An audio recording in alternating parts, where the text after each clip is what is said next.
There are three components: active component, retentive component, and anchoring unit. Active component, there is label, bows, screws, springs, and elastics.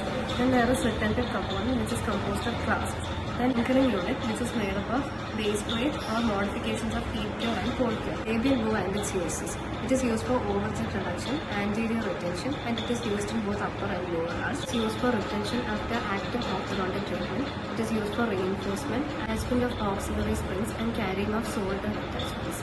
Types of labial bow. Short labial bow. It is of two types. First is retraction labial bow. The mesial or the anterior arm of the vertical loop is between the lateral incisor and the canine. The arm is located in the junction of the middle third and the incisor third of the labial surface. The distal arm is located between the canine and the first premolar, and it continues onto the palatal surface. So the anterior arm starts in the middle third of the canine. The horizontal arm is located on the middle of the middle third on the labial surface. Distal arm continues as the retentive arm onto the palatal side and passes between the canine and the first premolar.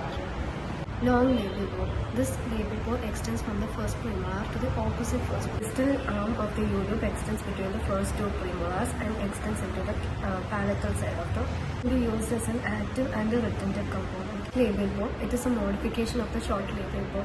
It is split in the between of the horizontal arm, and it can be used in the closure of the midline diast. It can also be used for anterior retraction. Next is Roberts retractor. It can be used for overjet reduction. Overjet, which is mostly seen over 4 mm. It's used in patients with severe anterior proclination. The disadvantage is that it cannot be well tolerated by some patients where the sulcus can seem to be very shallow. Next is Mills retractor. It is mostly used in patients with a large overjet. But the main disadvantage of this is that it cannot be well tolerated by patients due to complex design of the bow. High labial bow with apron spring. The labial bow acts as a support onto which the apron springs are glued or attached.